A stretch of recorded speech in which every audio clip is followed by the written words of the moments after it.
Actually যে topic নিয়ে কথা বলার জন্য আসলে এই সন্ধ্যার সময় মানে এখন যদিও সন্ধ্যা না, এখন কয়টা বাজে? 9টা 10 বাজে। সো এখন ইউকেতে সন্ধ্যা, বাট অ্যাকচুয়ালি আমাদের বাংলাদেশে রাত হয়ে যায়।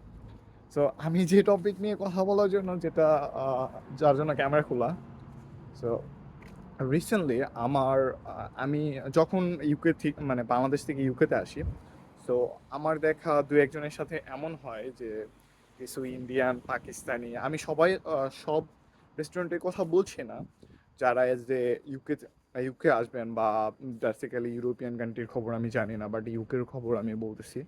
জাস্ট যারা বাংলাদেশ থেকে বাট এশিয়ান কান্ট্রি থেকে আসবেন, আসার পরে অনেক এশিয়ান শপ পাবেন এখানে, যেগুলা বাঙালি হোক, ইন্ডিয়ান হোক, এশিয়ান বলতে।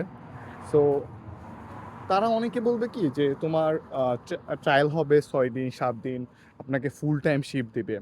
শিফট দেওয়ার পরে বলবে তোমার ট্রেনিং পিরিয়ড হলো 6 দিন 7 দিন। তো এই ট্রেনিংয়ের সময় আপনাকে কখনো টাকা দিবে না, পেমেন্ট করবে না। এগুলো কিন্তু ব্রিটিশ রেস্টুরেন্টের না, আমাদের এশিয়ান কান্ট্রি রেস্টুরেন্টগুলো। সো সো আপনারা এই ফাঁদগুলোতে পড়বেন না। আর আমার রিসেন্টলি এক ফ্রেন্ডের সাথে হয়েছে, ও জব খুঁজতেছিল, পায় না। সো 6 দিন ট্রেনিং করে হলেও ওর এই জবে ঢুকতে হবে। বলছে এনআই পেমেন্ট দিবে, যেটা বলা যায় যে সরকারি যে রেটটা আছে ওই রেটে টাকা দিবে।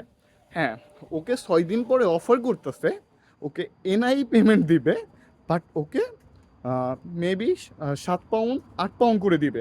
কিন্তু এখন মিনিমাম ওয়েজেস হলো মোটামুটি আপনার 12.21 মেবি।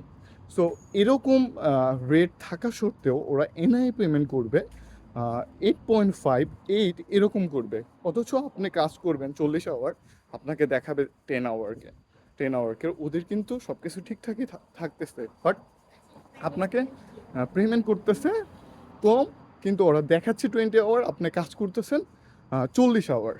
মানে ওরা অ্যাডজাস্ট করে দিবে, ওরা দেখাবে যে আপনাকে পেমেন্ট করছে 20 ঘন্টার 12 টাকা 21 পয়সা করে, বাট আপনি কাজ করবেন 20 আওয়ার।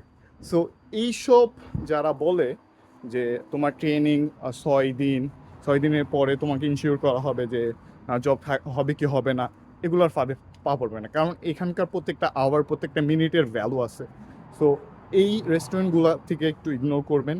বেসিক্যালি এশিয়ান টাইপের রেস্টুরেন্টগুলোতেই এসব করে। So please ignore this type of restaurant.